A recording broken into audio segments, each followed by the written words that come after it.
हरे कृष्ण माता जी। ओम नमो भगवते वासुदेवाय। ओम नमो भगवते वासुदेवाय। ओम नमो भगवते वासुदेवाय। नारायणं नमस्कृत्य नरं चैव नरोत्तमं देवीं सरस्वतीं व्यासं ततो जयमुदीरयत्। शृण्वतां स्वकथा कृष्णा पुण्यश्रवणकीर्तन हृदयन्तस्तु हि भद्राणि विभुत्नोति सुहृत्सतम्। नष्टप्रायेषु अभद्रेषु नित्यं भागवतसेवया भगवती उत्तम श्लोके भक्तिर्भवति नैष्टिकी। मूकं करोति वाचालं पङ्गुं लङ्घयते गिरिं यत्कृपातमहं वन्दे श्रीगुरुदीनतारिणं। Hare Krishna Krishna Krishna Hare Hare, Hare Ram Ram Ram Hare Hare. So Hare Krishna everyone, welcome. हम कल रीड कर रहे थे Shrimad Bhagavatam canto 1 chapter 2 verse number 12। तो एक बार इसका वर्स और ट्रांसलेशन दोबारा रीड करके फिर वहीं से स्टार्ट करेंगे जहाँ से कल हम रुके थे। तक श्रद्धाधाना मुनयो ज्ञान वैराग्ययुक्तया पश्यन्ति आत्मनि चात्मानं भक्त्या श्रुता गृहीतया। Translation. The seriously inquisitive student or sage, well equipped with knowledge and detachment, realizes that absolute truth by rendering devotional service in terms of what he has heard from Vedanta Shruti.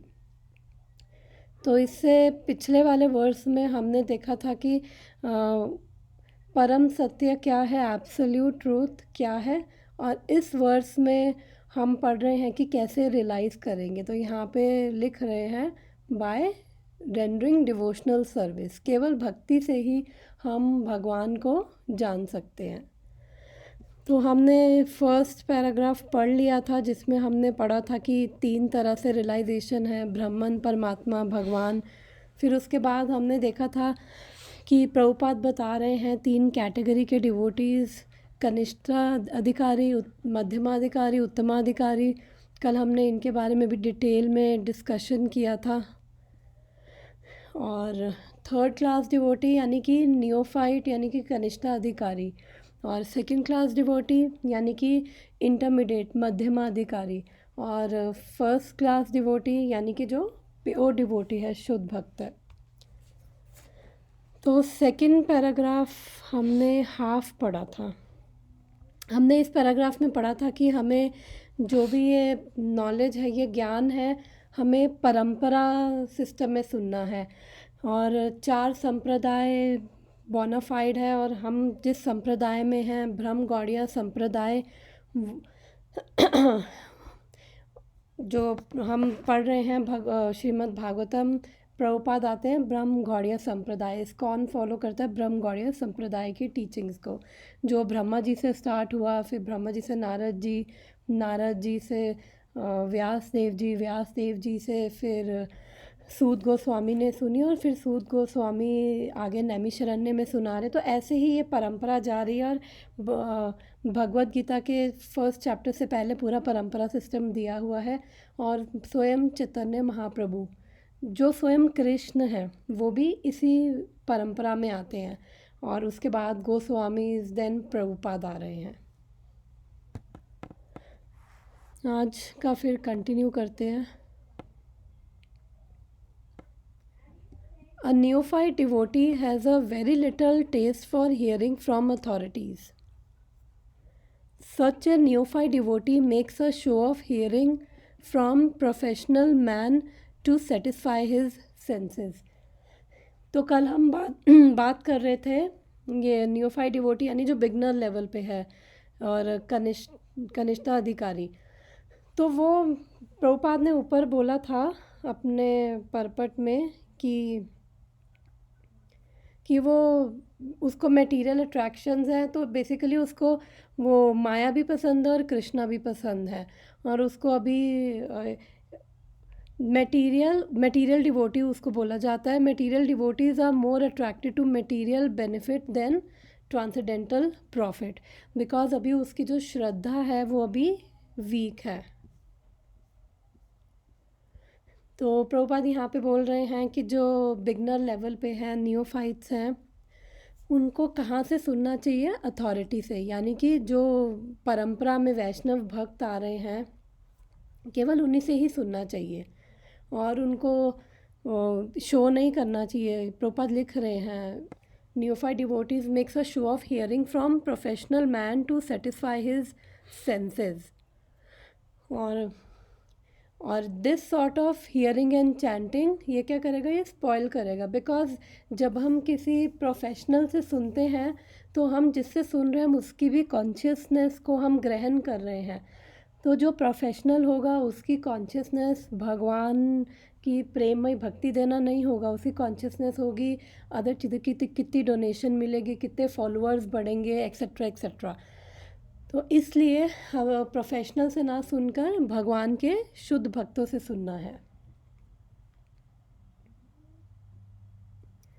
The Holi message of God head as inculcated in Bhagavad Gita or in Srimad Bhagavatam are undoubtedly transcendental subjects. But even though they are so, such transcendental matters are not to be received from professional man, who spoils them as serpent spoils milk simply by touch of his tongue. Mataji, what does this mean by professional man? माता जी, जैसे जो ये भागवत सप्ताह रखते हैं, TV में भी आएंगे, पैसे लेके भागवतम करते हैं, उनको बोल रहे हैं. क्योंकि खाली अपने इस्कॉन में ही नहीं भागवतम होती, और भी जगह जगह होती है. और हम देखते हैं टीवी पे भी कितने आते हैं, फिर वो बड़े बड़े पंडाल लगते हैं, वो पैसे वैसे लेते हैं तब वो आते हैं. तो उनको यहाँ पे बोल रहे हैं प्रभुपाद. तो उनकी जो कॉन्शियसनेस होगी, उनकी कॉन्शियसनेस फिर और चीज़ों में होगी. माता जी, इसमें मेरा एक क्वेश्चन है. जैसे अभी तो हर जगह पे कुछ ना कुछ ऊपर नीचे होता ही रहा है, तो अगर कभी इस्कॉन के ऐसा हुआ कि नहीं वो लोग भी पैसे मांगे, तो हमें करना चाहिए या नहीं करना चाहिए? मैं यहाँ की बात नहीं कर रही हूँ, इंडिया में तो थोड़ा सा वैसा है, राइट? बट जहाँ तक मुझे पता है, जो भक्त आते हैं वो पैसे आई थिंक नहीं मांगते, बट हम खुद से उनको जो डोनेशन हमारी मर्जी है. तो अगर मांग रहे हैं तो फिर चेक करना पड़ेगा. मतलब डिपेंड करता है कि अगर मंदिर क्या के लिए मांग रहे intention then it's okay, right? मतलब मंदिर का कुछ है वैसा, मंदिर के लिए मांग रहे देन इट्स ओके, क्योंकि वो तो Yes. मंदिर के काम के लिए आ रहा है, राइट? वैसे मांगते तो नहीं है, हाँ, बट अगर मे बी टेम्पल के लिए मांग रहे हैं कि आप कुछ डोनेट करो, तो हम अपनी मर्जी से, अपनी इच्छा से जो हम देना चाहें दे सकते हैं. Yes, okay. तो यहाँ पे प्रभुपाद बोल रहे हैं, जब ये प्रोफेशनल से सुनते हैं तो वो क्या है कि serpent spoils the milk simply by touch of his tongue. अब कोई कहे दूध तो दूध है, फ़र्क क्या पड़ता है, लेकिन अगर सांप ने उसको टच कर दिया तो उसमें जहर भर जाएगा. दूध जो हमें जिस नरिश करना है वो हमें नरिश नहीं करेगा, वो हमारी कॉन्शियसनेस को कंटेमिनेट करेगा. और फिर जो प्रोफेशनल है, एक बार ही एक प्रभु जी लेक्चर में बोल रहे थे कि कहीं गए थे तो वहाँ पे वो कोई प्रोफेशनल पंडाल था, तो वो जो स्पीकर था बार बार वो ब्रेक लेके जा रहा था. तो फिर उन्होंने कहा ये कर क्या रहा है, मतलब थोड़े थोड़े टाइम बाद ये ब्रेक ले रहा है. तो फिर वो पीछे गए, उन्होंने पूछा पता नहीं क्या, तो देखा वो सिगरेट पी रहा था. बीच में थोड़ा सा ब्रेक लेके सिगरेट पीता, फिर आके भागवतम कहता. तो फिर अगर ऐसी इंटेंशन, ऐसी कॉन्शियसनेस रहेगी तो फिर वो किसी का कल्याण नहीं कर पाएगी. और वो बिकॉज जो बोनाफाइड स्पीकर इसलिए बोला जाता है जो परंपरा में है और सुखदेव गोस्वामी का रिप्रेजेंटेटिव है, जो गुरु परंपरा से सुन रहा है, that is the only right way. जैसे हम अगर अपने बच्चों को भी स्कूल में डालते हैं तो हम ये नहीं देखते कि बिल्डिंग कितनी बड़ी है और खाली बिल्डिंग बाहर से देख ली बहुत बड़ी है और एसी लगा हुआ है क्लास में, चलो डाल दो. नो, हमें देखते हैं कि क्या वो प्रॉपर बोर्ड से सर्टिफाइड है school, CBSE, Haryana board, Rajasthan board, India की बात कर रही हूँ, प्रॉपर बोर्ड से सर्टिफाइड है। क्यों? बिकॉज़ हमारे बच्चों के भविष्य का सवाल है। अगर वो प्रॉपर बोर्ड से सर्टिफाइड है, रिकॉग्नाइज्ड है, इसका मतलब कि उसके टीचर्स जो होंगे वो अच्छे होंगे और हमारे बच्चों को अच्छा ज्ञान दे पाएंगे। तो जब हम नॉर्मल लाइफ में ऐसे करते हैं तो भक्ति में हम कैसे केयरलेस हो सकते हैं? भक्ति तो हमारी लाइफ और डेथ का है, सवाल है। तो इसलिए जब हम ऐसे चीज़ें, अगर हम ज्ञान लेना है तो हमें केवल वैष्णव भक्तों से ही ज्ञान लेना चाहिए। बिकॉज़ जो भक्तों की जो कॉन्शियसनेस होती है उनके हृदय में स्वयं भगवान के लिए प्रेम होता है। तो और जो उनकी भक्ति होती है, जब वो बोलते हैं तो उनकी भक्ति दूसरों के हृदय में, उनकी कॉन्शियसनेस दूसरों के हृदय में ट्रांसफ़र होती है। तो दूसरों की कॉन्शियसनेस, दूसरों की ऐसी इंटेंशंस जो भक्ति में नहीं है, वो एक्चुअली में डेंजरस है। इसलिए बोला जाता है केवल वैष्णव भक्तों से सुनो, क्योंकि ऑलरेडी उनके हृदय में प्रेम है। तो वो प्रेम हमें हमें हम भी फिर उनसे इंस्पायर हो के हम भी भक्ति कर पाएंगे और वो प्रेम हम भी, हमारे हृदय में भी आ पाएगा।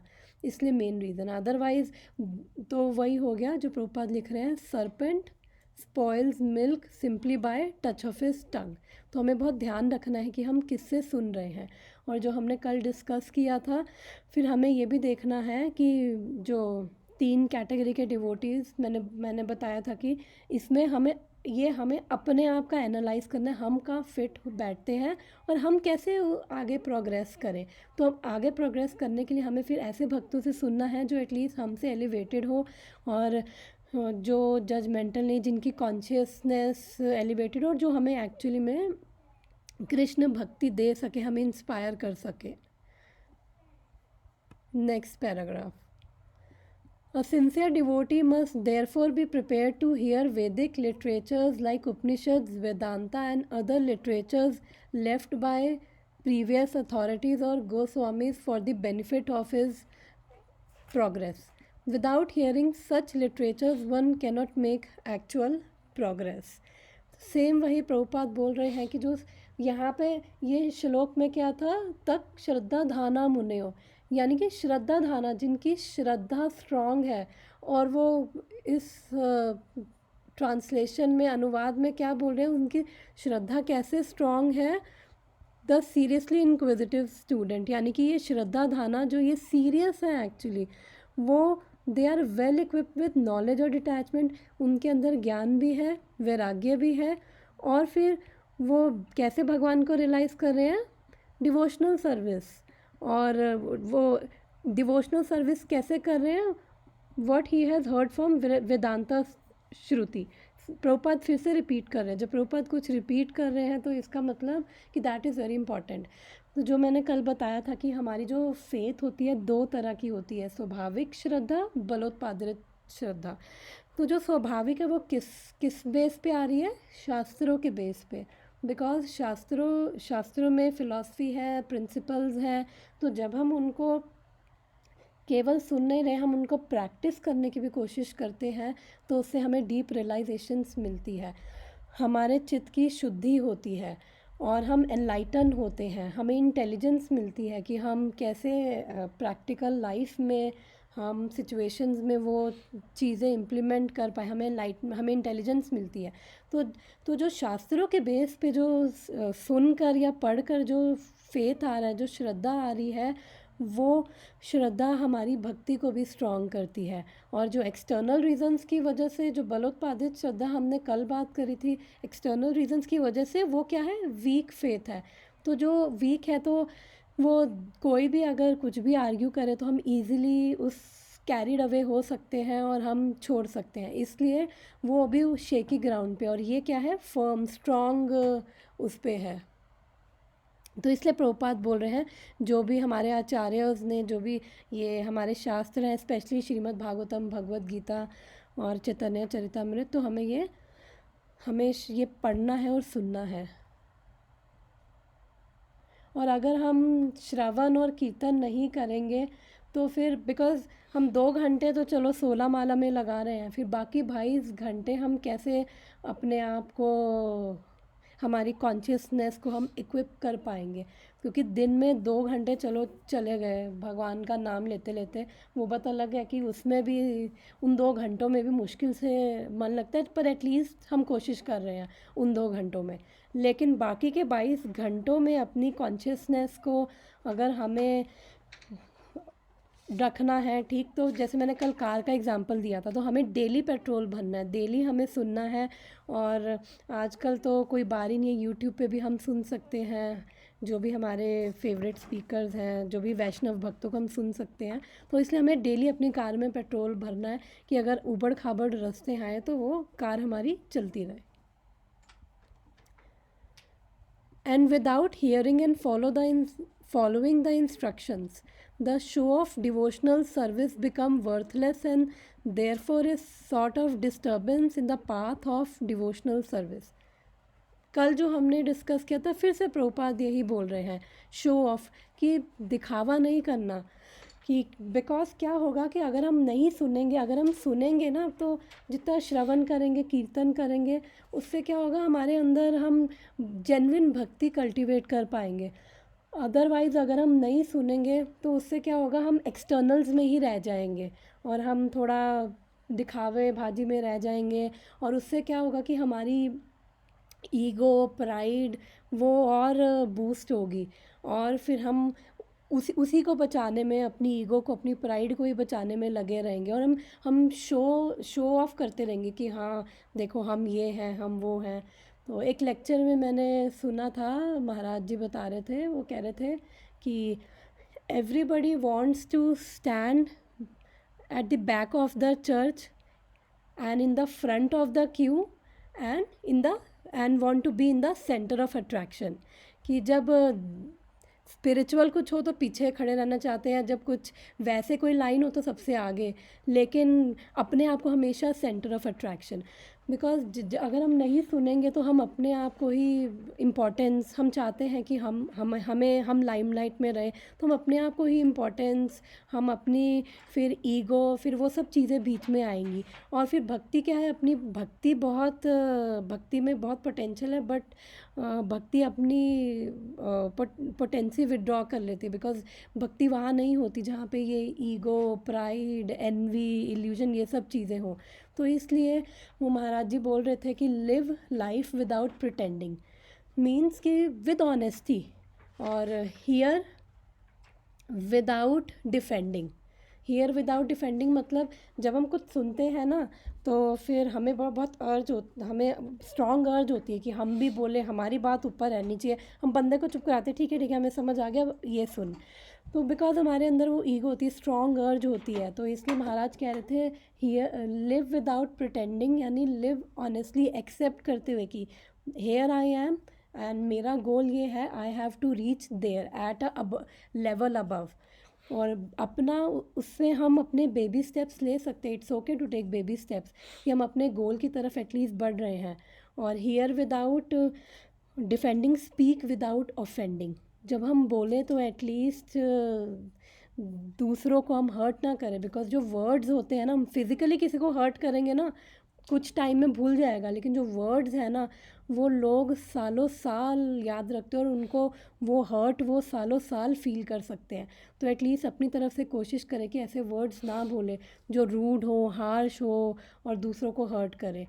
और महाराज बोल रहे थे लव विदाउट एक्सपेक्टिंग। तो जब ऐसे ये 4 चीज़ें फॉलो करेंगे तो फिर उसमें कोई शो नहीं होगा। तो प्रभुपाद बोल रहे जितना हम शो ऑफ में जाएंगे तो उतना क्या है, भक्ति क्या है, इंटरनल है। और जितना हम इंटरनलाइज होंगे उतना हम जेन्युइनली भक्ति को कल्टीवेट करेंगे, बिकॉज उतना हमारा हार्ट सिंपल हो पाएगा। और जितना हम शो ऑफ में जाएंगे अपने आप को दूसरों के सामने, हमें दूसरों का अप्रूवल नहीं चाहिए कि हम भक्त हैं। हमें किसको दिखाना है कि हम भक्त हैं, किसको प्लीज़ करना है, कृष्णा को। तो कृष्णा देख रहे हैं हमारी क्या एक्टिविटीज़ हैं। और जितना हम एक्सटर्नल्स में जाएंगे, शो ऑफ ये वो, तो उसमें क्या होगा, हमारे हार्ट के लिए वो हैवी बर्डन रहेगा। बिकॉज वो अपने शो ऑफ का वो मास्क ऊपर पहनने के लिए, वो भी एक तरह से एक नकली आइडेंटिटी लेके हम घूम रहे हैं। तो वो उस आइडेंटिटी को बचाने के लिए हम तरह तरह के अपने ईगो फाइट्स में और अलग अलग 100 तरह की चीज़ों में, एंगर में, बहुत सारी चीज़ों में जा सकते हैं। तो फिर उसमें हमारा माइंड क्या होगा, डिस्टर्ब होगा। माता जी, एक बार आप प्लीज वो 4 चीजें बोल दोगे क्या? आपने वो बोला कि लव विदाउट एक्सपेक्टेशन, और दूसरा मैंने बोला था live life without pretending, no hypocrisy, hypocrisy नहीं होनी चाहिए, ऑनेस्टी होनी चाहिए। Live life without pretending, hear without defending, speak without offending, love without expecting. Thank you so much माता ji. Yes. Unless, therefore, devotional service is established on the principles of Shruti, Smriti, Purana or Pancharatra authorities, the make show of devotional service should be at once rejected. फिर से प्रभुपाद बोल रहे हैं, दोबारा से वही same repeat कर रहे हैं। इसका मतलब हम में भी हम ऐसा नहीं करते, लेकिन सटल लेवल पे वो कई बार होती है। सटल लेवल पे अंदर हमारी मोटिवेशंस होती है कि अपने आप को प्रूव करना है, हमें भी उनकी नज़रों में ऊपर उठना है। तो प्रभुपाद कह रहे हैं कि जितना हमारा शास्त्रों के बेस पे हमारी जो वो ज्ञान होगा, उतनी स्ट्रॉन्ग भक्ति होगी, उतनी स्ट्रॉन्ग ग्राउंडिंग होगी, और उतनी हम डिवाइन क्वालिटीज़ एक्चुअली में कल्टीवेट कर पाएंगे, और उतनी जेन्युइन भक्ति होगी, उतना हार्ट फ्री होगा, उतना हमारे हार्ट में बर्डन नहीं होगा। फिर प्रभुपाद बोल रहे हैं कि इसलिए make show of devotional service should be at once rejected. तो अगर मतलब जस्ट ऐसे ही थॉट्स, और इस पे क्या थॉट्स हो सकती हैं कि क्या शो ऑफ, जस्ट ऐसी क्या थॉट्स हो सकती है इसके ऊपर थोड़ा सा डिस्कशन। बिकॉज प्रभुपाद ने फिर से ये लाइन रिपीट करी है कि प्रभुपाद बोल रहे हैं कि make show of devotional service should be at once rejected. किसी की कुछ थॉट्स इसके ऊपर, तो इट विल बी गुड अगर शेयर करें कि कैसे बिकॉज ताकि इसको समझे। बार बार वो चीज़ जब बोल रहे हैं तो आई थिंक डिस्कशन करना बनता है। किसी की कोई थॉट्स, कुछ भी? माता जी, मेरी समझ ये है कि बेसिकली ऐसे ही हम करते हैं, मंदिर जा रहे हैं, सर्विस कर रहे हैं, लेकिन कृष्णा के लिए प्रेम नहीं है तो वो रिजेक्ट कर लेना चाहिए, वो रिजेक्टेड है। तो पर इसके अंदर थोड़ा सा माता जी ऐड करूँगी, कृष्णा के लिए भी प्रेम नहीं है, बट हम सेवा कर रहे हैं और हम कोशिश कर रहे हैं, तो दैट इज़ ऑल्सो गुड। लेकिन हाँ, जब हम सेवा करने जाएं तो हमारी कॉन्शियसनेस वो नहीं होनी चाहिए कि दिखाना है किसी को। हमारी कॉन्शियसनेस होनी चाहिए कि ये कृष्ण के लिए कर रहे हैं, और जब जब वो हो जाती है कृष्ण के लिए कर रहे हैं वो कॉन्शियसनेस, तो फिर अपने आप भगवान के लिए प्रेम आता है। फिर जैसे अगर हम पूड़ियाँ तल रहे हैं फॉर एग्ज़ाम्पल, तो अगर कोई आए और कहे ये कैसी पूड़ी तल दी है, ये वो थोड़ी जल गई है, ये हो गया, फिर हमें एकदम से गुस्सा नहीं आएगा क्या, मैंने पूड़ी तली और उसको बोल दिया जला हुआ। तो उससे क्या हम समझेंगे, ओके, कि हम देखेंगे क्या इसके अंदर हम इम्प्रूव कर सकते हैं। हाँ, ओके, क्या करें, अगर नहीं कर सकते तो फिर ठीक है, एटलीस्ट वो कॉन्शियसनेस हमारी डिस्टर्ब नहीं होगी। मेरी थॉट्स माता जी इस पे ये है कि कॉन्शियसनेस डिस्टर्ब नहीं होगी, हम अपनी सेवा को एक्चुअली में राइट कॉन्शियसनेस में कंटिन्यू कर पाएंगे। क्योंकि ऐसा होता है, होगा भी कि कभी कभी जो हमारे सीनियर्स हैं उनको नहीं भी ठीक लगेगा कि ऐसे नहीं, ऐसे करना है। हो सकता है वो ठीक भी बोल रहे हो सकता है वो नहीं समझ रहे हो कि हम कोशिश कर रहे हैं, नहीं हो रहा। लेकिन अगर हम उस कॉन्शियसनेस में रहेंगे कि कृष्ण के लिए, तो उससे क्या होगा कि एटलीस्ट हमारी कॉन्शियसनेस डिस्टर्ब नहीं होगी, और माइंड एजिटेट नहीं होगा, कोई कुछ बोलेगा तो वो कॉन्शियसनेस हम कैरी कर पाएंगे। बट थैंक यू माता जी जो आपने ये एग्जांपल दिया, थैंक यू। थैंक यू माता जी। तो किसी का और कुछ इस पे कोई थॉट्स इस पे? Make show of devotional service, ये लाइन काफ़ी रिपीट करी प्रभुपाद ने। तो जो मेरी अंडरस्टैंडिंग है, मुझे यही समझ आता है कि एटलीस्ट कॉन्शियसनेस, अगर हम नहीं भी भूल भी जाते हैं, कई बार होता है सेवा करते करते भूल जाते हैं, बह जाते हैं कई बार इमोशंस में, तो भी कोई बात नहीं, जब हमें याद आए तभी हम भगवान को कह दें कि सॉरी कृष्णा, कि नहीं वो कॉन्शियसनेस मेंटेन कर पाए, but at least we pray to you कि अब जो जो कर रहे हैं वो आपको ऑफ़र करते हुए करें, और वो प्रॉपर राइट कॉन्शियसनेस में कि जिससे you can be please. Main हमारा, हम जो ये ट्रेनिंग ले रहे हैं यहाँ पे डिवोशनल सर्विस में, जो भी हम सेवा कर रहे हैं, वो सेवा में वो हमारी ट्रेनिंग हो रही है, हमारा माइंड वो ट्रेन हो रहा है कैसे सेवा करें, बिकॉज धीरे धीरे जैसे हम ट्रेन होते जाएंगे वो फॉल्स ईगो जाती जाएगी, और तो उससे क्या होगा कि हमारी रियल ईगो आती जाएगी, तो हमें धीरे धीरे हम कॉन्शियसनेस भी एलिवेट होती जाएगी, तो यहाँ पे हमें ट्रेनिंग मिल रही है। तो जैसे ही हम अपने आप को बीच में सेवा करते वक्त भी सेंटर में लाने लगेंगे, तो उसके बाद हमें फटाफट हमारी कॉन्शियसनेस जाएगी कृष्ण की तरफ जाएगी, नहीं ये कि मैं यहाँ पे लाइमलाइट में नहीं, यहाँ पे कृष्ण होने चाहिए लाइमलाइट में, तो वो हमें हेल्प करेगा। तो हमें ऐसा नहीं कि सेवा करना छोड़ देना, हमें सेवा करना है, बट अपने आप को बार बार हम रिमाइंड करवा सकते हैं किस लिए कर रहे हैं, क्यों कर रहे हैं, कृष्ण के लिए। जैसे कल मैंने वो लाइन बोली थी, वो मुझे बहुत अच्छी लगती है कि we deal with people, we deal with Krishna to impress people, तो we have to reverse it, we have to deal with people to impress Krishna, कि हम लोगों के साथ हमारा जो डीलिंग्स होनी चाहिए वो भी हमारी इतनी अच्छी हो कि भगवान ही उसको देख के खुश हो जाए, और वो हम अपने नेचर के अगेंस्ट, हम थोड़ा उसमें, हम अपने कंफर्ट जोन से बाहर आना पड़ेगा, थोड़ा हमें उसके लिए प्रैक्टिस करनी पड़ेगी, डिवाइन क्वालिटीज़ कल्टीवेट करनी पड़ेगी, थोड़ा टॉलरेशन अपने में बढ़ाना पड़ेगा, ये सब करना पड़ेगा, तो फिर भगवान को भी हम सरप्राइज़ कर देंगे, कृष्ण भी सरप्राइज़ हो जाएंगे, वाओ, और कृष्ण भी उससे आई थिंक खुश हो जाएंगे। तो आगे बढ़ते हैं। Unauthorized devotee should never be recognized, unauthorized. An unauthorized devotee should never be recognized as a pure devotee.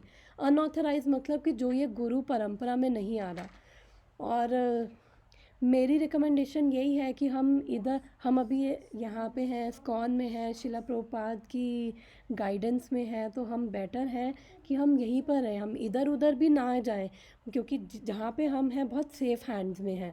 और ये मटेरियल वर्ल्ड क्या है, एक घने जंगल की तरह है, जैसे एक जंगल में जहाँ पे सूर्य की रोशनी भी नहीं पहुँच सकती, कितना मुश्किल होता है अगर ऐसे घने जंगल में हम गुम जाएं और हमें रास्ता भी नहीं पता है, तो कितना डेंजरस सिचुएशन है, वो बाहर कभी नहीं निकल पाएंगे।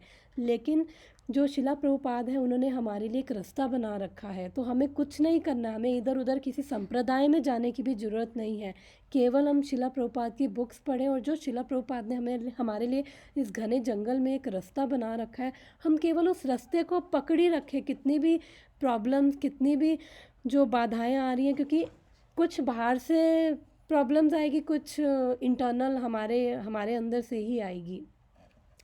तो जो भी ये आ रही हैं, हम एटलीस्ट हम इस रास्ते को जो शिला प्रभुपाद ने हमें दिया है, हम ग्रैटिट्यूड फील करते हुए उस रास्ते पर रहें, और केवल शिला प्रभुपाद की बुक्स पढ़ें, और शिला प्रभुपाद जो टीचिंग्स हैं उनको हम सुने, और सुनने के साथ साथ इम्पॉर्टेंट क्या है उसको इम्प्लीमेंट करने की कोशिश करें। अपने आप से ये क्वेश्चन करें कि जो हमने पढ़ा है उसमें मेरे लिए प्रैक्टिकल क्या है, भगवान से प्रार्थना करें, भक्तों से पूछें कि मेरे लिए प्रैक्टिकल क्या है। जब तक हम ये क्वेश्चन नहीं करेंगे, जो एक पैराग्राफ पढ़ा है मेरे लिए प्रैक्टिकल क्या है, एक लाइन भी पढ़ी है उसमें मेरे लिए प्रैक्टिकल क्या है, तब तक हम उसको इम्प्लीमेंट नहीं कर पाएंगे। तो जब हम ऐसा अपने आप से क्वेश्चन करेंगे, तो ये शास्त्र क्या है, पर्सोनिफाइड है, ये हमें देंगे, भगवान हमें इंटेलिजेंस देंगे। अगर नहीं भी समझ आ रहा तो हम भक्तों से, गुरु से हम पूछ सकते हैं कि क्या है इसमें, और हम ऐसे पढ़ेंगे और सुनेंगे और हम अपने आप से रिलेट करेंगे ना, तो एक्चुअली में हम उसको इम्प्लीमेंट कर पाएंगे, और फिर हमारी भक्ति भी बढ़ पाएंगे, हम उसको समझ पाएंगे। बाय ऐसे ही बोला रहती N unauthorized devotee should never be recognized as a pure devotee. An unauthorized, मेरे हस्बैंड का क्वेश्चन है, an authorized devotee should never be recognized as a pure devotee. तो किसी के कोई थॉट्स है इस पे, ऐसा क्यों बोला गया है?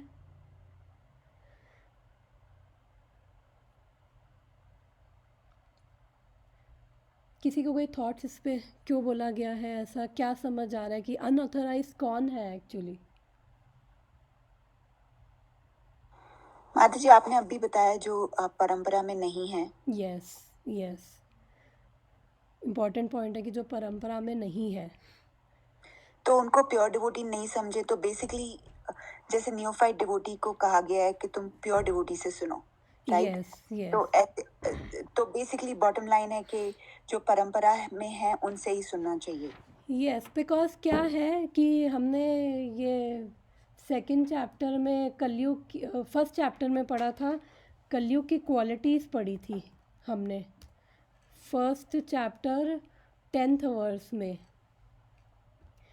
हाँ, यस, फर्स्ट चैप्टर के 10th वर्स में हमने ना कलयुगा की क्वालिटीज़ पढ़ी थी कि कलयुगा की क्या क्वालिटीज़ हैं। प्रायेण अल्पाशु, चलो ये तो लाइफ कम है, ठीक है। और कलवस्मिन युगे जना मंद सुमंद मतयो मंद भाग्य ही उपद्रता, यानी कि जो कलयुग में जो लोग हैं, एक तो मंद सुमंद मती, एक तो उतनी बुद्धि नहीं है कि समझेंगे चीज़ें, ऊपर से सुमंद मतयो, भाग्य भी उनका अनफॉर्चुनेट है। तो क्या है कि बहुत सारे हमारे बाहर अभी कलयुग का ऐसा टाइम है कि हर कोई अपने आप को स्पिरिचुअल बताता है। बहुत सारी हैं लोग जो उनकी कंकॉक्टेड थ्योरीज़ हैं, फ़िलॉसफीज़ हैं, और बोल रहे हैं कि अपने आप को भी भगवान बताते हैं। तो हमें इसलिए बोला है कि उन सब में, बिकॉज़ उन सब में क्या है कि अगर कोई जब तक स्ट्रॉन्ग नहीं है उसकी श्रद्धा, जब तक उसकी फेथ स्ट्रॉन्ग नहीं है, अगर ऐसे लोगों के बीच में भी जाएगा ना तो उसका दिमाग ख़राब हो जाएगा और उसके बाद वो भक्ति को कर नहीं पाएगा, क्योंकि हमें पता नहीं है कि जेन्युइन क्या है और जेन्युइन क्या नहीं है, क्या गई सही है क्या गलत है।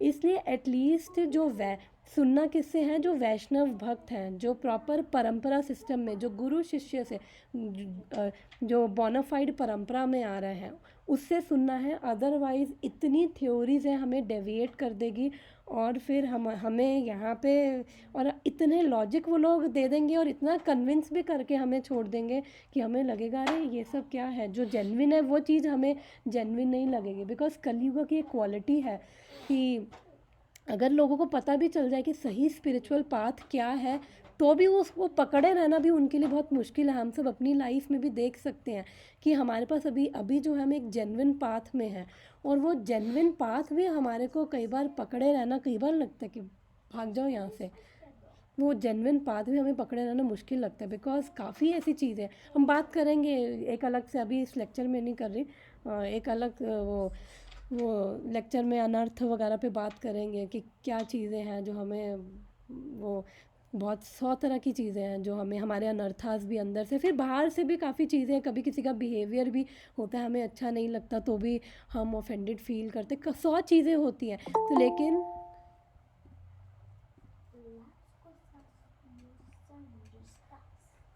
हरे बट कृष्णा ऐसा भी तो पूर्णिमा सकता है ना माता जी। कि Haribol Mataji, I was trying before to send your tea. अच्छा, कोई बात नहीं माता जी, मैं रिकॉर्डिंग भेज दूंगी तो आप सुन लेना जो मिस हुआ है। नहीं, तो ऐसा ही हो सकता है कि जो परंपरा से ना हो वो भी प्योर डिवोटी हो सकता है जो परंपरा से हो वो भी प्योर डिवोटी ना हो। बिल्कुल हो सकता है। तो यहाँ पे तभी प्रभुपाद ने ये लिखा है कि प्योर डिवोटी। तो अगर हमें लगता है कि कोई जेन्युइन डिवोटी है, प्योर है, प्योर डिवोटी का मतलब क्या है, जो हमने डेफिनेशन में पढ़ा था कि वो कृष्ण का भक्त है, वो कृष्ण भक्त, कृष्णा कॉन्शियसनेस में एक्सपर्ट है और वो उसके अंदर स्वयं प्रेम है। तो जिसके लिए भी अगर कोई ऐसा है जो परंपरा में नहीं है, बट हमें इसलिए बोला गया परंपरा में रहने के लिए, बिकॉज़ क्या है कि हम थोड़ा अभी परंपरा में सेफ़ हैं, हम अपने आप से अपने प्योर डिवोटी बाहर भी होंगे, ऐसा नहीं है कि केवल इस्कॉन में प्योर डिवोटी हैं और उसके अलावा नहीं है, होंगे शुद्ध भक्त होंगे, ऐसे भक्त होंगे जो पता नहीं कितनी भक्ति अपने अंदर लेके नहीं, चल इस्कॉन रहे भी जैसे होंगे। एक परंपरा है ना, यस, ऐसे यस, ऐसे 3 परंपरा और है, हो सकता है वो 3 किसी हो परंपरा से भी ना बिलोंग करता हो, वो भी हो तो प्योर सकता डिवोटी है, हो सकता है, हो कोई बड़ी बात सकता है, थोड़ी है। हो सकता है। फिर हमें उसके अंदर हमें चेक करने की, फिर हमारे जब हम शास्त्र पढ़ेंगे हमें फिर क्वालिफिकेशन पता जैसे चलेगी। विट्ठल की डिवोटी था एक, वो यस, वो यस, किस परंपरा यस, से थोड़ी था वो। Yes, yes, yes. तो इसलिए यहाँ पे मैं क्यों बोल रही हूँ कि परंपरा में रहने से, बिकॉज़ अभी हमारा वो लेवल नहीं है, अभी मतलब एटलीस्ट मैं अगर अपने आप की बात करूँ तो मेरा वो लेवल नहीं है कि बाहर जाके मैं देखूँ कौन प्योर है फिर उससे सुनो, वो लेवल नहीं है।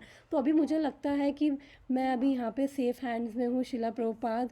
तो इसलिए जहाँ से हमें स्पिरिचुअल नरिशमेंट मिलती है, बिकॉज़ अभी हम इस इंस्टीट्यूशन में हैं, तो एटलीस्ट हमारे इंस्टीट्यूशन में भी बहुत शुद्ध भक्त हैं। तो हम जहाँ से हमें वो हमारे हार्ट को वो एक प्रेशर नहीं, जहाँ पे हमारे हार्ट को एक फ्रीडम मिल रही है, जहाँ पे हमारा हार्ट नेचुरली जाना चाह रहा है जिन भक्तों को सुनने के लिए, तो हम वहाँ पे हम सुन सकते हैं। तो और इस्कॉन के बाहर भी, परंपरा के बाहर भी हो सकते हैं, बट फिर उनको ढूंढना करना वो कितना मुश्किल है। लेकिन वही मैंने बताया कि हमें रास्ते मैन्युफैक्चर अभी खुद के ना करें, क्योंकि अभी वो लेवल नहीं है। हम जो रास्ता हमें मिला हुआ है ना, अगर हम उसी को पकड़ के उसी पे चल लेना, तो आई थिंक उसी में ही हम वो सक्सेस अचीव कर लेंगे। बिकॉज प्रभुपाद ने बोला है कि आई have a back door entry, कि जब भक्तों ने एक बार प्रभुपाद से पूछा, वैसे जनवरी 16 माला का नहीं है, 64 माला बोली जाती है करने के लिए। तो भक्तों ने बोला 64 बड़ी मुश्किल है। फिर प्रभुपाद ने कहा चलो 32 कर लो। तो उन्होंने कहा नहीं 32 भी मुश्किल है। फिर प्रभुपाद ने कहा मिनिमम 16 करो। तो प्रभुपाद ने वो डिस्काउंट दिया है। तो ऐसे आचार्य हम अब जब हम हमारे पास ऐसे जेन्युइन आचार्य हैं जो स्वयं भगवान के ही पार्षद और भगवान के भक्त हैं, तो हमें फिर यहीं पे स्टिक रहना आई थिंक बेटर है, बजाय कि होंगे बाहर भी शुद्ध भक्त होंगे, लेकिन कहाँ से कैसे ढूंढेंगे हमें खुद नहीं पता, फिसल जाएंगे। तो इसलिए जो रास्ता हमें यहाँ पे प्रभुपाद दिखा रहे हैं, बस केवल उस रास्ते पे ही चलें और जेन्युइन भक्ति कल्टीवेट करें अपने हार्ट में और डिवाइन क्वालिटीज़। और हमें जहाँ से नई नरिशमेंट मिल रही, हम फिर दूसरे भक्तों को एक्सप्लोर कर सकते हैं। बहुत शुद्ध भक्त है, हम भगवान से प्रार्थना करें। जब हम भगवान से प्रार्थना करेंगे तो भगवान अरेंजमेंट करते हैं, और भगवान की कृपा से संत मिलते हैं और संतों की कृपा से भगवान मिलते हैं। तो इसलिए हमें भगवान से डेस्परेटली प्रार्थना करनी है, बहुत इंटेंसिटी से, कि ऐसे भक्त हमारे जीवन में भगवान भेजो जो शुद्ध हो और हमें भी शुद्ध कर सके, जिनके अंदर खुद भी आग जल रही हो और हमारे अंदर भी आग जला दे। तो जब हम भगवान से डेस्परेटली प्रार्थना करेंगे और फिर हम एक्सप्लोर करें कि किससे कहाँ से हमारा हार्ट फ्री फील कर रहा है सुनने में, फिर हम वहाँ पे जाके सुने। और प्रभुपाद ने जो टीचिंग्स दी हैं, जो प्रभुपाद ने दिया है, वो वहीं पर रहे, तो हम 100% सक्सेस अचीव करेंगे। और ये प्रभुपाद बोलते हैं कि आई हैव अ की टू बैक डोर एंट्री, मैं लेके जाऊंगा भगवत धाम। तो हम अभी प्रभुपाद के शेल्टर में हैं, तो इसलिए हम यहीं पर है। तो मैं यही रिकमेंड करूँगी हम यही फॉलो कर ले, यही बहुत बड़ी होगी। बिकॉज प्रभुपाद कहते हैं मेन प्रॉब्लम है कि people are not reading my books. तो अगर, और प्रभुपाद ने ये भी बोला कि these books are not written by me, these books are written by Krishna himself. तो इसलिए हम जो प्रभुपाद खुद अपनी बुक्स पढ़ते थे, कि प्रभुपाद कहते थे कि मैं खुद सरप्राइज़ हो जाता हूँ, जो मैंने लिखा है वो मैं पढ़ रहा हूँ, क्योंकि इतना कुछ लिखना किसी नॉर्मल ऑर्डिनरी इंसान के बस की बात नहीं है। जब तक भगवान द्वारा वो एम्पावर्ड ना हो, भगवान की स्पेशल मर्सी ना हो, तो तब तक कोई ऐसा नहीं कर सकता है। किसी और के इसमें कोई थॉट्स, कुछ ऐड करना हो इसके अंदर जो अभी हमने डिस्कस किया?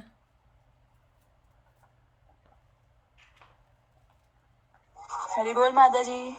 यस, हरे कृष्ण माता जी। Hare Krishna. I have a like मुझे भी एक वन ऑफ द एग्जांपल कि जिसमें आपने कहा ना कि it's not like I am writing it, it's like some Krishna is making me to write. So similarly we have Acharya like Bhakti Pramod Puri Maharaj ji. Okay. He was not able to see even, and he Oh. was writing Wow. long articles. Wow. Then somebody, one of the Acharya asked him, how you make so much time to write so much? Then he said, I'm not writing it. Bhakti Siddhanta Saraswati Thakur Prabhupada is writing it. Wow. Because when he was under him, his guidance, then Bhakti Pramod Puri Maharaj ji said, I can't write. I don't know how to write the article. Then Bhakti Siddhanta Saraswati Thakur Prabhupada said, write. I said you to write. And he kept his hand on his hand. Wow. And then, from that, the beginning started. The beginning of writing, his articles writing. and he Yes. wrote a lot, and he is also reading his own article.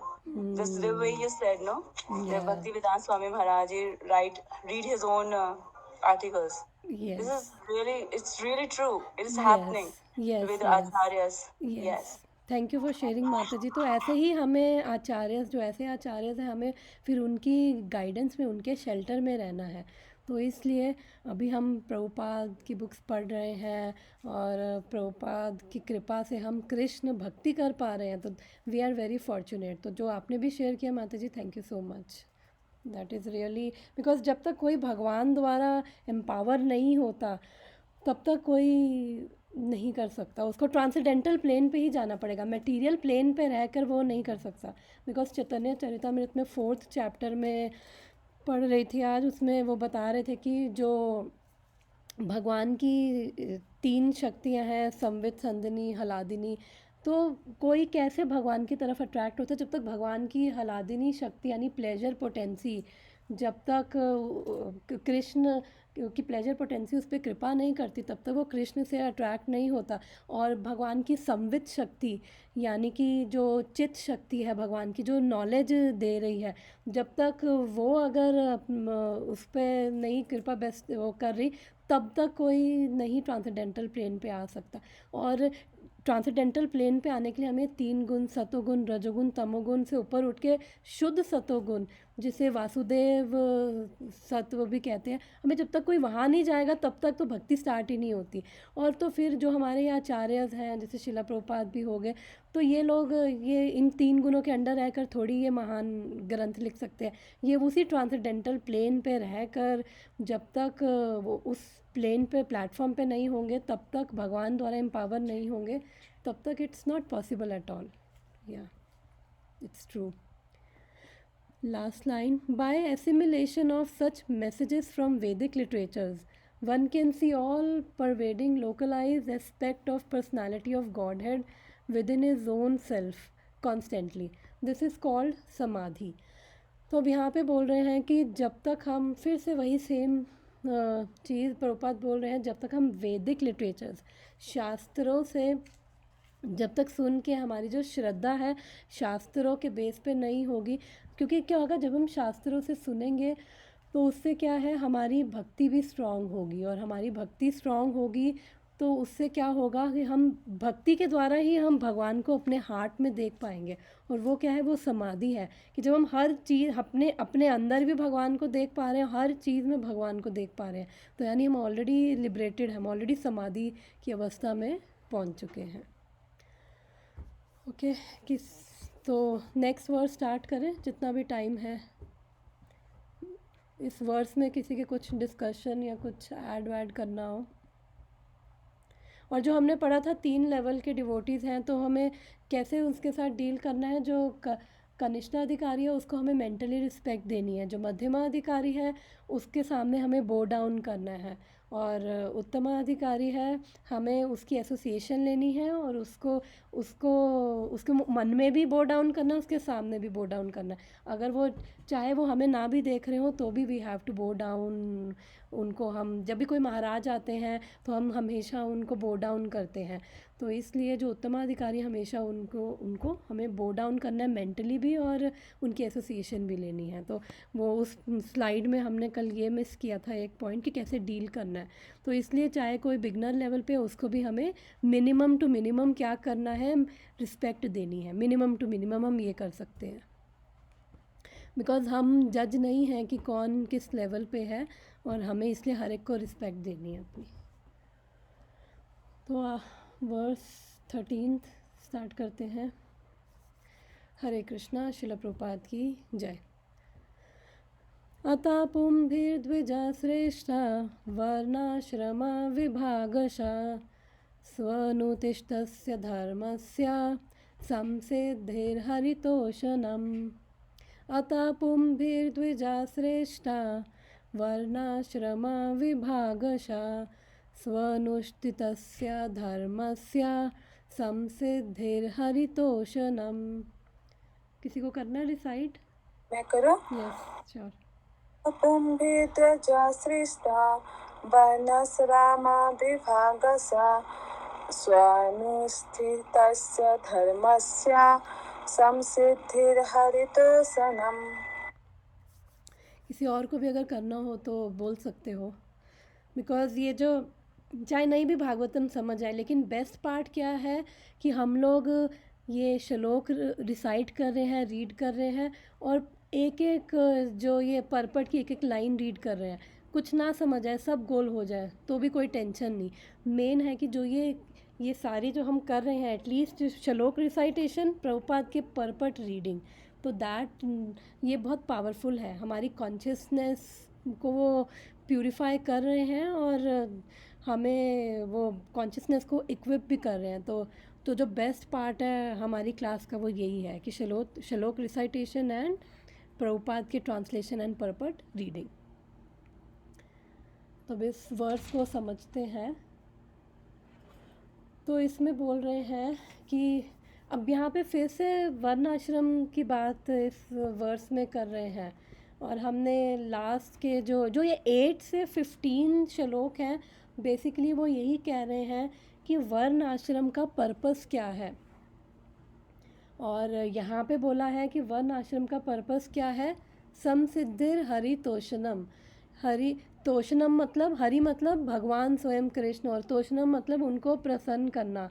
और समसिद्धिर यानी highest perfection क्या है कि हम जिस भी वर्ण में हैं, जिस भी आश्रम में हैं, हमारा बस गोल ये होना चाहिए कि हम हरि को यानी स्वयं भगवान को कैसे हम अपनी एक्टिविटी से कैसे उनको प्लीज़ करें। तो वही वापस उसी थीम पे हम वापस आ गए हैं, क्योंकि वो अभी बोल रहे थे कि एब्सोल्यूट ट्रूथ और वो सब, तो बीच में इसलिए बताने के लिए कि ये एब्सोल्यूट ट्रूथ क्या है, तो इसलिए हमने 11th में पढ़ा था, समझा था क्या है परम सत्य, और फिर 12th में हमने पढ़ा था कि कैसे हम रियलाइज़ करें उस एब्सोल्यूट ट्रूथ को, तो बाय भक्ति उसका था। अब वापस ये हम इस पे आ गए हैं वर्ण आश्रम।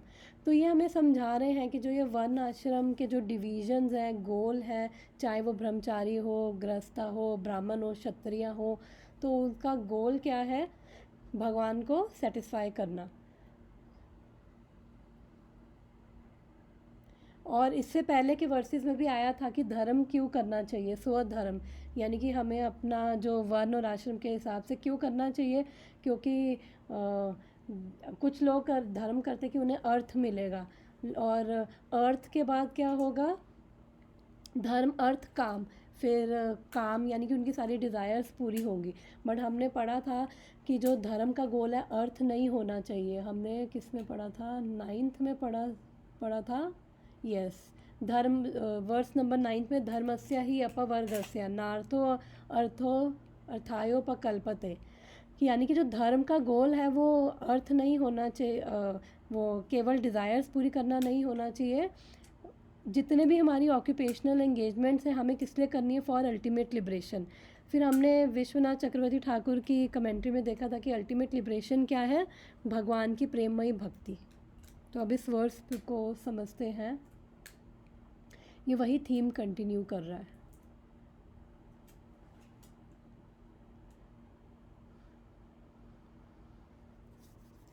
तो यहाँ पे 4 वो बताए हैं, 4 वर्ण और 4 आश्रम।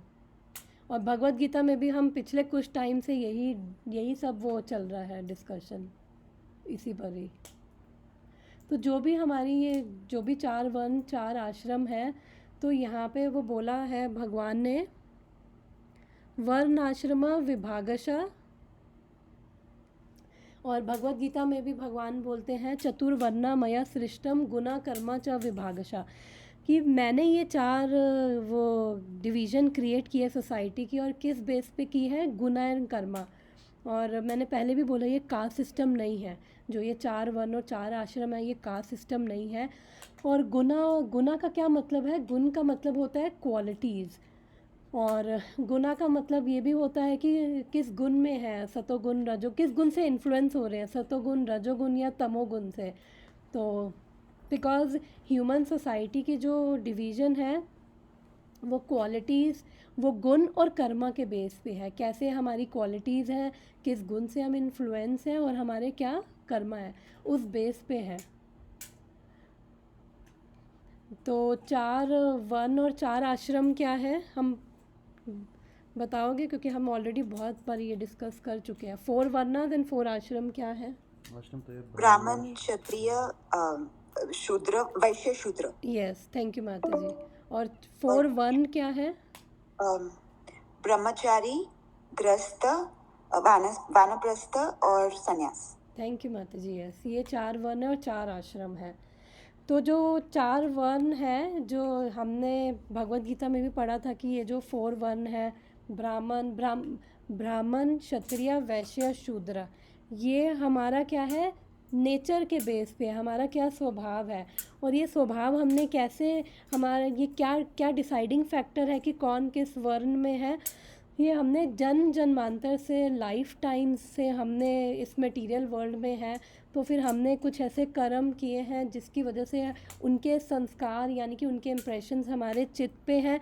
फिर जब हम नेक्स्ट लाइफ लेते हैं तो हम वही संस्कारों के साथ हम अपना नेक्स्ट लाइफ में एंटर करते हैं। फिर वही संस्कार हमारा, फिर वो नेचर, हमारा बिहेवियर, वो सब बना रहे हैं। तो इसलिए हमने काफ़ी जन्मों से जो संस्कार इकट्ठे कर रखे हैं उस बेस पे हमारा है। तो आई थिंक 10 मिनट्स है, तो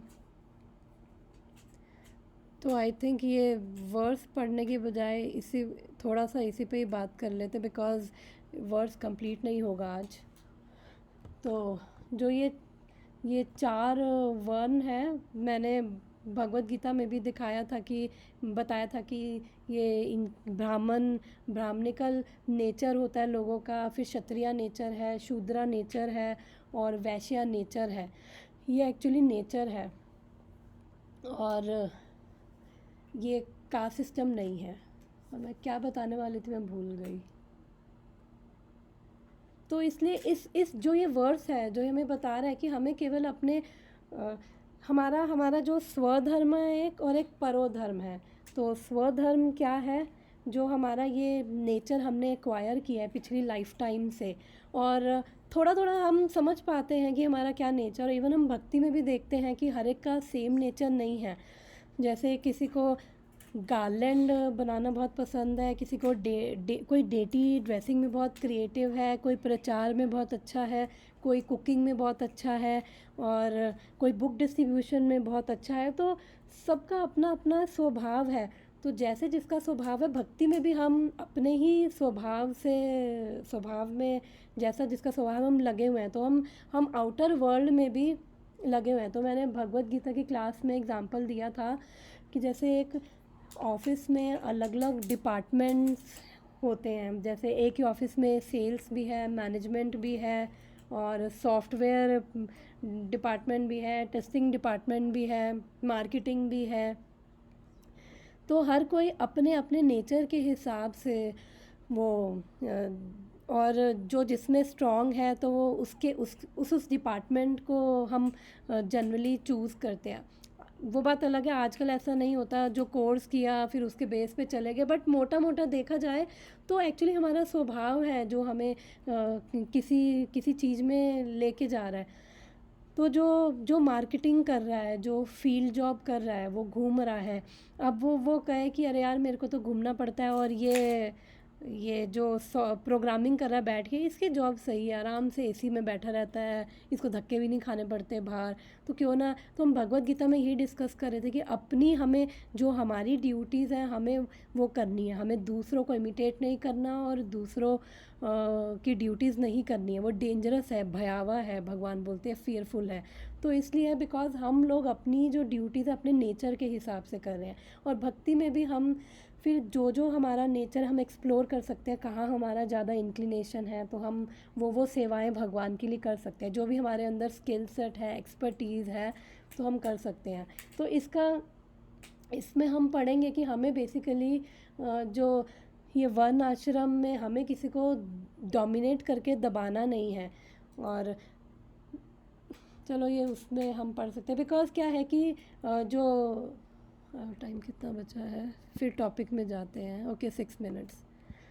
तो किसी की इसमें कुछ थॉट्स की इसके ऊपर जो भी हम डिस्कस कर रहे हैं, ये कैसे ये रेलिवेंट है हमारे लिए आज भी, कि ये जो डिविजन्स हैं कैसे हम उसमें फिट बैठ के कैसे हम उन उसको हम प्रॉपरली अपने क्या क्या रेलेवेंस है बेसिकली। हम अभी बिकॉज 6 मिनट रह गए हैं तो आई थिंक और कंटिन्यू करने का तो वो नहीं है, बट स्टिल किसी की कुछ थॉट्स इसमें कि क्या समझ आता है ये वर्णाश्रम सिस्टम क्या है और क्या रेलेवेंस है आज के टाइम में। माता जी, हर वर्ण के लोग कैसे भक्ति कर सकते हैं, मतलब? यस यस, बिल्कुल सही पॉइंट। थैंक यू माता जी। एक्चुअली क्या है कि जो तो भगवान ने इसलिए क्रिएट किया कि बिकॉज जैसे मैंने बताया कि हमने पिछले कितने लाइफ टाइम से एक नेचर एक्वायर किया है, तो अगर ऐसा नहीं है कि जो ब्रह्मचारी है केवल वही भक्ति कर सकता है, या गृहस्था है वही कर सकता है, या फिर शूद्रा नहीं कर सकता, या फिर जो क्षत्रिय है वो नहीं कर सकता।